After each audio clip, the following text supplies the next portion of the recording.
our 4 teams left in it in the race to win the 2025 AFL Premiership. Hawthorn getting it done to progress through to the prelim final over Adelaide. Kingy, you're the best analyst in football. What are your first thoughts? Amazed at the game of John Newcombe. You just have to just put your hands together and say, well done. What a performance. Yeah, exactly. Well done. What a performance. He was the biggest threat going into the game for the Adelaide Crows. I still cannot believe they really didn't put a lot of time and effort into clamping his influence early in the game. That start, the centre bounce clearances that he was able to do, it was exactly the same as last time they'd met. He's too big and too strong for Berry, Soligo, and the small mids that you want to put. Dawson is the only matchup for that guy. So I thought Adelaide made an error in the planning. And you called that on Friday, by the way. You said Dawson's got to go there. Yeah, we laugh about it at Fox, but errors on a Wednesday. You can't make errors on a Wednesday in your match committee. That's when if you get it wrong with your matchups in finals. We're at the small margin point of the year now, and they just got off to an absolute fly, and it was a pretty clinical performance in the end, wasn't it? Yeah, it was clinical, really. Their pressure was elite.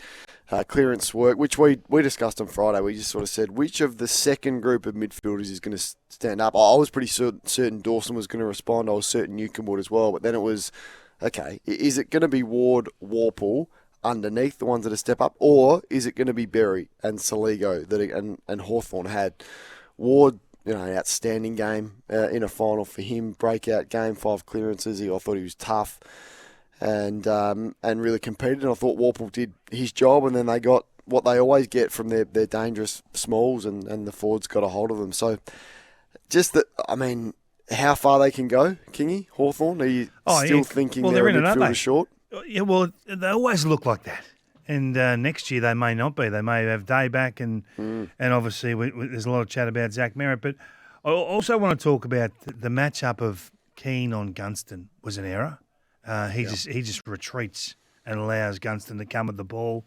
Dropped off him too easy. From a Hawthorn point of view, the biggest tick for me was Josh Werdle. I mean, to see him come back in and play the way he's played. What a talent. That's incredible. I said on the AFL show last night, just the work that goes into... You don't just present in a final, 2 of them, and that happens. Yeah. The work that goes into that result behind the scenes when no one's watching. That's a pretty lonely place, rehab.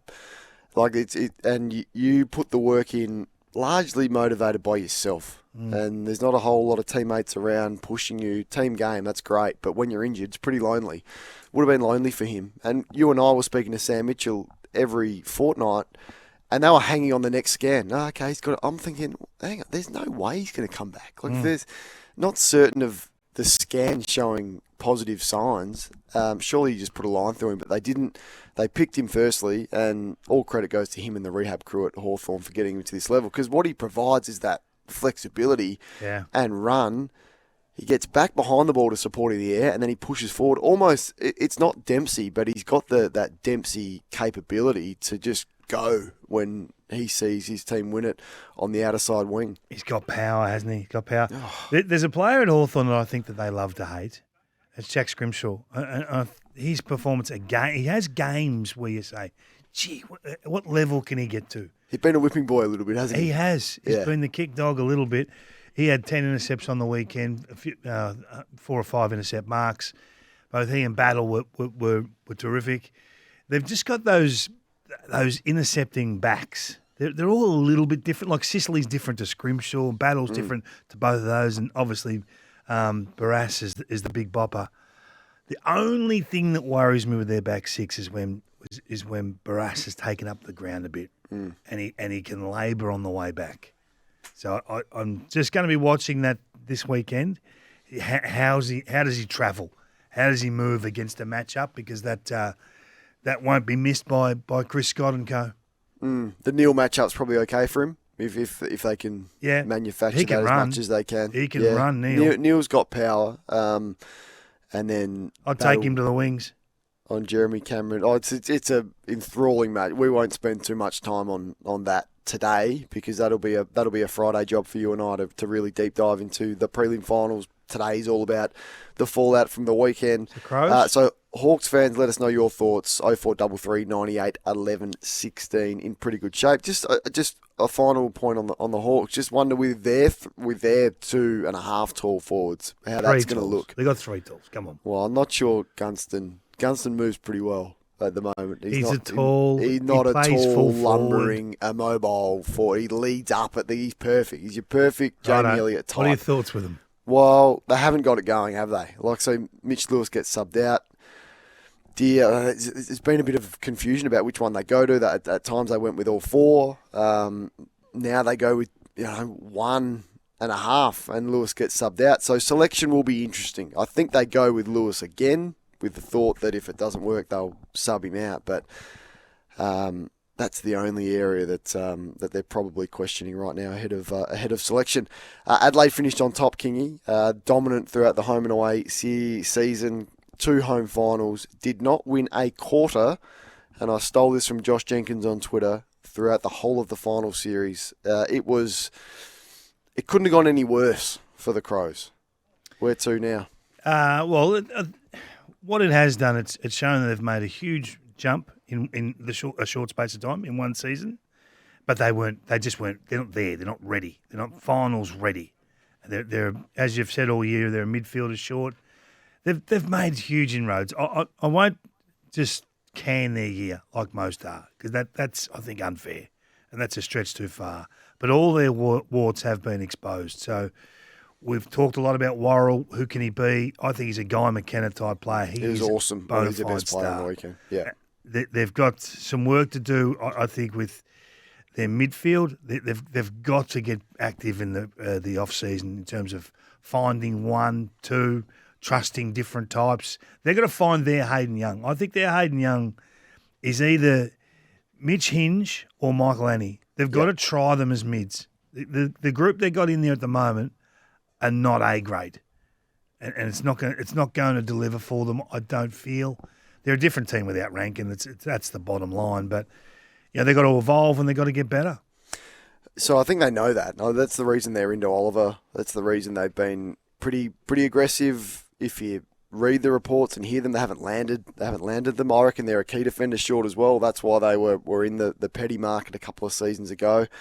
Just feel one genuine quality Harris Andrews type defender short. Now I know Harris Andrews doesn't grow on trees, but that's an issue for them. What I will say is that they had some luck this year. They had the soft draw because you finish where they finished the previous year, so that you get looked after there. And I know Rankin and Rochelle, but they were so healthy all year. Like, they hardly had a player on their injury list for the majority of the year. So they're going to be challenged from a draw point of view and from a physical point of view next year. That they had some fortune this year. Now, Sid Draper is a player that they're excited about, and rightly so. But he's a smaller type mid, and he'll be in his second year, and you can't expect too much from him. Curtin's got to go inside, so he has to be the bigger midfielder to support Jordan Dawson. So they've got him there. I think that's just an easy move. Get his engine really going and have a huge pre-season for him. He's that big body through the midfield that they've probably been missing. And then it has to look totally different in the middle next year. So it has to be. It's been like this for a while, though, haven't we? Rochelle's got to be able to play 30% mid. Rankin's got to be 50-50, if not 60-40, favouring the midfield minutes. You've got to try Michael Annie. You've got to try Hinge. Definitely Curtin's got to go in there. The captain goes through there. You can't be going back to Rory Laird. You just can't be. Once I see the Laird going back in the middle, it's over, baby. I said that during the call. I was like, oh, Laird's in there. Oh, no. What it like? No, that's not to discredit him, but it's just not. Well, it is. Well, not him, because at this stage of his career, he's not that player. Oh, exactly, but that's not the criticism of him. That's the criticism to the first midfielders that had the opportunity that could not get the job done. So you're out, Laird's in. Oh, gee whiz. Does the coach deserve any criticism? You've been hard on Longmuir. They've followed a similar timeline, and with similar results, really. Oh, I finished top of the table. How can you say similar results? You tell me that's about similar results. Because they've gone out in straight sets. They've lost two home finals. They've been beaten by the team that's finished 8th, and they haven't won a quarter in the finals. You tell me it's all about finals. That is a crazy Who gives us stuff about the home and away season? They've followed a very similar timeline of their coaching career. He hasn't won a final in 7 years. By comparison, you want to talk about the guy who got beaten by the Gold Coast Suns, who travelled halfway across the continent. With a much younger group, and Matthew Nicks hasn't won a final yet. Which So team it's would you rather very have? similar. You're coaching, right? I'll give you the choice of teams to play for your life tomorrow. You're choosing the Fremantle list or the Adelaide list? I'd rather have 2 home finals. Who you and choose? play Which the list? the 8th place team that qualified. I think the comparisons are pretty Which similar. list would you have? Oh, I'd have to go look back through it. No, I'd rather Fremantles because they're younger. Balls off, back them up. No, I'd rather Fremantles because they're much younger. They're So play for your life tomorrow. Forget age. Third youngest. They're playing for your life. Youngest list Tomorrow. Playing for your life tomorrow. It doesn't matter about age. I think it's pretty even. Adelaide and Fremantle. You back down big time there. What do you mean? Well, you play for your life tomorrow. You're not sure. You're going for. Well, am I playing in Perth or am I playing in Adelaide? You're playing in Darwin. I think that swings it. Okay. Well, they both lost at home. What are you talking about? Yeah, I know, but I'd rather Fremantles because they're younger. But they lost at home. They had a great home ground advantage against the Suns. I get it, but the Adelaide had a couple of cracks at it. Yeah, I think the ranking. So no criticism. Well, I think they finished top of the ladder. What and they went out in straight sets and they choked. They didn't win a quarter in 2 finals. I understand your point, but you're saying surely who performed better? I think the team that finished top of the table finished better, performed better. All right. You don't agree? That's fine. No, I'm not here to hang anyone, but I just think if you're going to be fair, you've been hard on, and they're following a very similar path. They're similar timeline, similar results. Yeah, one's picked harsh up a club. criticism for one and zero criticism for the other. I've been a supporter of Nick's for a long time. Yes, because I like the way they play. He picked up a club off the back of the camp debacle, which has rocked them for quite some time. A club in complete disarray. By comparison, the Fremantle Football Club were already in rebuild when Justin Longmuir was taken over. They've had elite picks. They've got a better profile in terms of the talent acquisition than Adelaide. Adelaide have got Dawson and Rankin from other clubs and have had to pay a pretty penny for those. Whereas they've done it via the draft mainly. The Fremantle Football Club. I think much prefer to have their list. Phil Seeker, they've had some Rochelle, they've had some elite picks as well. Adelaide. I'll do the numbers for you. I'll give you the numbers. You do that. Give me 10 minutes. Has Kingy gone too hard on Freo? No. And where do you sit with Fremantle versus Adelaide? I think they're similar. Oh, sorry, you're asking the audience. Yeah. You say similar. I say one finished top and one made the finals on the last game, home and away game of the year. The Lions made that critical comeback from their qualifying final loss to smash the Suns by 53 points on Saturday night. All of their key players that needed to return to form did. Ashcroft was terrific. Josh Dunkley laid 18 tackles, which is a finals record. McCluggage was back in form. Thought Rayner, as you touched on with your song earlier on, was enormous. Your first thoughts, pretty clinical in the end, wasn't it? Well, it was. The Suns just I think they played their big game the week before and just didn't back up really. I mean, they had a fast start, kicked a couple of goals, and you thought, gee, Ben King's going to be a handful, and they put Harris Andrews to him straight away, and he was unsighted from that point forward. I think in the first 15 minutes, he had 2 goals, 3 marks inside 50. Yeah. And I don't think he touched the ball after that. I mean, what a player Harris Andrews is. He was remarkable. He's your first port of call. If you're going to beat Brisbane, you can't do much about the midfield head-to-head, and not a lot of teams want to tag, all that sort of stuff. The game is Harris Andrews. So you'll see it this weekend, and you know that he's going to command some attention. He was unreal with 7 intercept marks, 10 intercepts all up, but he just controls the air. He just makes it impossible for you to move the ball. Chris Fagan would be absolutely rapt to see Gallup do what he did late, to see McCluggage move beautifully and get a stack of footy. Without Neil, Ashcroft took over. We all talk about the midfielders, but I just thought from a Chris Fagan point of view, he'd be thinking, okay, I've got Charlie back in a bit of form, huge tick. Gallup playing that Hipwood-type role, huge tick. And Wilmot and Zorko, my God, they just kicked the lights out of the thing on Saturday.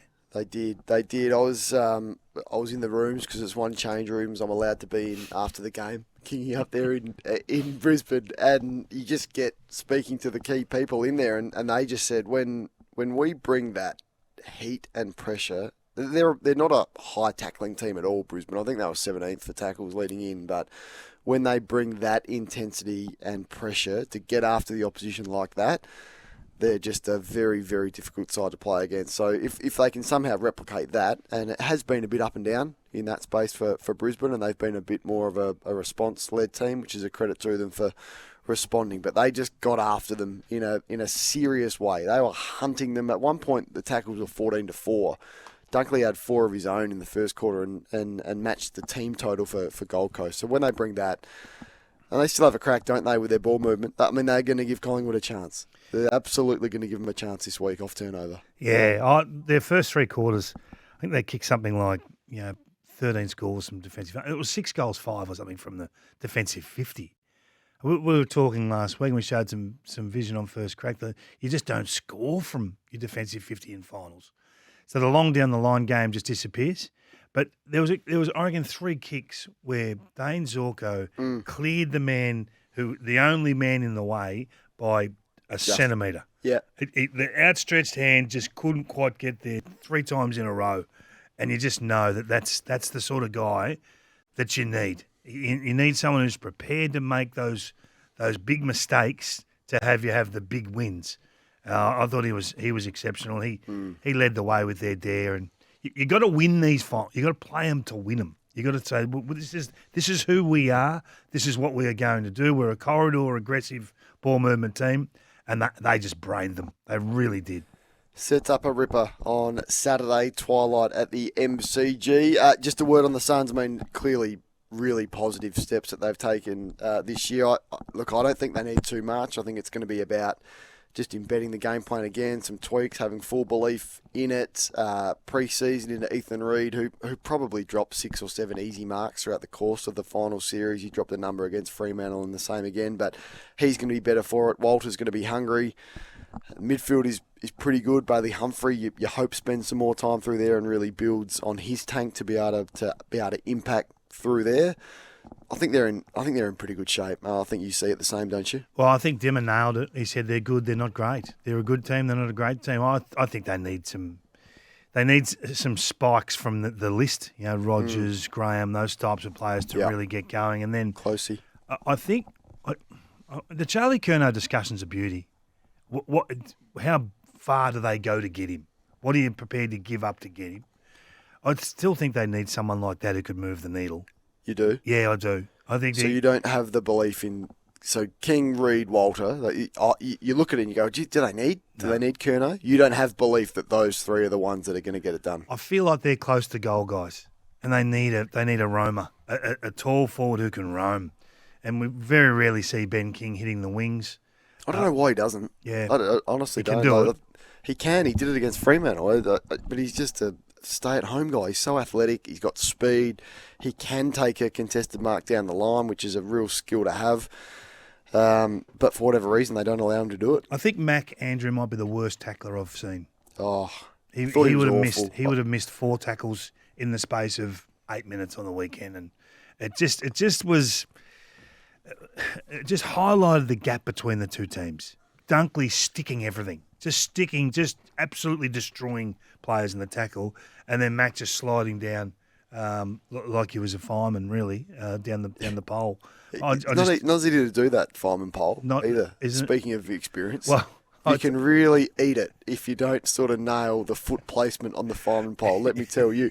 But Mac gave Logan Morris. He was just off. He was a half a metre off. He wasn't physical enough. There was no contact at all. They threw him forward late with no impact. So, yeah, I think Mac's a tease at the moment, isn't he? So those types of players will be, how far Gold Coast can go. They got 3 or 4, and it's harsh to single them out, but they got 3 or 4 that I'm not sure whether they're going to take you to the next level or not. I mean, is Farrer a player? Is Davies a player? Yep. Yeah. Is Noble going to be there in their best? Yeah. Well, I mean, they've got some stars on the list. They've got a bit of work to do. Is there anything that is on your agenda, or would you like me to go first? Well, you've got a lot of words written here. I do. Yeah, I think you better go first. We might not get through it all otherwise. I just thought finals are where reputations are built. Made. So, unfortunately, the top 5 players who will be having nightmares about the finals bogeyman in the off-season. All right. I think Darcy Fogarty's number 1. 7-year deal, 7 goals from his last 8 games, and I don't know if he was playing in both finals, so just didn't see him. And for a massive, powerful man who was unable to assert his physical attributes into those games often enough, thought it was disappointing. So I'm a fan. He's got some great attributes to be a good player, 40-odd goals for the year, but he's playing at about 60% of his level and just wasn't cited during the finals. Disappointing. He'd be wrapped you're a fan. Because Darcy. it didn't sort of sound like you're a fan there. Well, how did you see his end of the No, I year? think that's a fair... He's got a lot of work to do. Next final series, when he gets the opportunity to rectify his performances. Yeah. And, Jordan Dawson had a huge year. Great year. Well led the team so well, and vice-captain of the Australian team, but just disappointing final series. Just couldn't match it. And when you looked at the gun midfielders that he came up against in the finals, he couldn't go with Dacos, he couldn't go with De Goey, and he certainly couldn't go with John Newcombe when they needed him to, with Isaac Rankin out of the team. So I reckon he was seen as a top 10 player leading into the final series. I'd be surprised if there's any Mike Sheen lists that have him in the top 30 or 40 now. 40? After that final series. Yeah, you can't. He can't be. Top 40 is a good level, top 30 or 40. But he can't be top 10. You're saying he's gone out of the top 10 to closer to 40. 30 or 40. Between 30 and 40 when he was top 10. Gee whiz. That's what finals do, Kingy. It's what finals do to people. Brutal list. Maybe we could get Jay Clark to do a top 50 on just the finals. That would be maybe top 20. Would there be enough players qualify? Well, there's 8 teams. We have enough players. But you want you don't just want a special mention. Okay. Top 20. John Noble, he went to Gold Coast because he was annoyed about his lack of finals at Collingwood, and his performance was probably the reason why Collingwood didn't trust him in the final series. So he was questionable in the air, coughed up a goal from turnover from kick in, kicked 2 out in the full in the same spot, and missed a difficult shot from 50 odd, but at a critical time of the game. So. I don't think he'll be sleeping that well off the back of that. Ethan Reed's a young player, so no worries. But this is, for him, a driving force to the level that he needs to get to. There's no criticism over him. He's a developing tall forward that takes some time.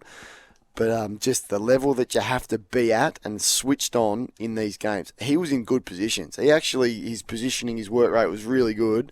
He just didn't complete the job. I reckon he had left 3, 4, 5 goals out there just because he dropped some easy marks. So a good one for him to go back and learn and drive him through the pre-season. And then lastly, it's the Adelaide depth players. I look at Peatling, Neil Bullen, Saligo, Berry and Pedler, who completely went missing in this final series and couldn't rise to the level of September. So they gave up a big price in terms of contracts. For Isaac Cummings, another one for these players, certainly a couple of them that just weren't able to impact throughout the final series. So there's the 5 finals bogeyman list. So in your list of 5 bogeymen, I've got a few. You've managed to get 8 Crows in there. Yeah, that's it. The Adelaide depth players. The Adelaide. You got 8 Crows in a list of 5. They're a murder of crows. Is that the term? Number 5. 8 Crows. Yeah. In a list of 5. You thought? Yeah, he's done well. He's done. Oh, it's what I do. It's what I do. I bring the content. I bring the content. You had a crack at me not bringing the. I went to work and brought the content. What's on your bloody agenda? Oh, that's hilarious. I think the Zach Merrett story is still the biggest story in town. Huge story. It's a big story. It's a massive story, and we all think we know how it's going to end. We all think he's going to end up at Hawthorn. How they get it done is for others to chat about, and the mechanics of all of that. But how do you think? I think he's getting smashed by everyone, and some of it's orchestrated, and some of it's him. Yeah, you would do that. And rightly so.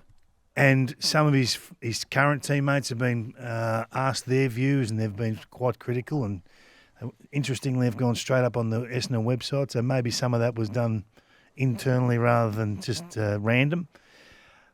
I wonder if they just push too far with this, and he gets too much feedback from those around him or those that have been supporting him, whether his words might change on the way out. And he might say, okay, that's fine. All these things that you're throwing at me are accepted and worthy of discussion. But these are the reasons. Bang, bang, bang. What he says could just blow the rest of it out of the water.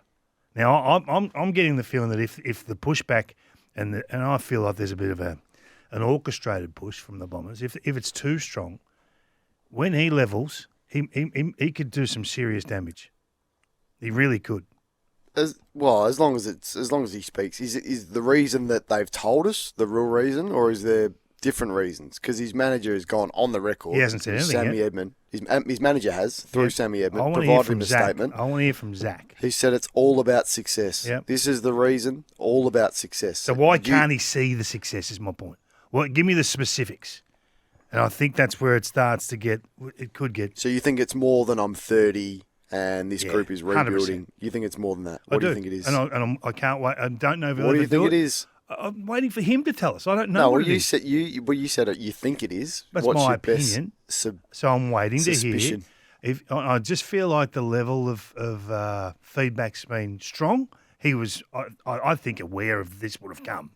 I mean, this is part of the move, isn't Well, it? he's gone nuclear. He had to expect. He would have known. So he would have some aces in his back pocket, is what I'm saying. And those aces, when they drop, are going to be big. Do you think he will? I don't think he'll go down that path. He but may do you not. think he'll air the dirty laundry? Do you? Oh well, if he does, it would be well worth listening to. I feel, Cornsey. I just got the feeling that his former teammates, or his current teammates, they're not former just yet, but their current teammates have gone pretty hard. And I wonder if he'll put his boxing gloves on and fight back. You think his current teammates are out of line? I don't. I don't think they're out of line. I'm not saying they're out of line. They can say what they want to say, right? But the only words that matter now is Zach's. All right. Well, the invitation is there. If he wants to come on Fireball. If he wants to come on Fireball on Friday, we can't get anyone from Essendon on Fireball. How are we going to get Zach? No, if he wants a big platform, you talk to him all the time. What are they telling you? The offer is there for Zach. We'll speak to his people on Friday on Fireball to come on. When will we get an answer for this, do you think? Oh, trade period goes forever. We live that. We do trade radio for 3 weeks, King. It's long. It's long, but I feel like this year it's going to be explosive. I'll be in the Bahamas by then, I reckon. You'll be guts up in the Bahamas with your mate Justin.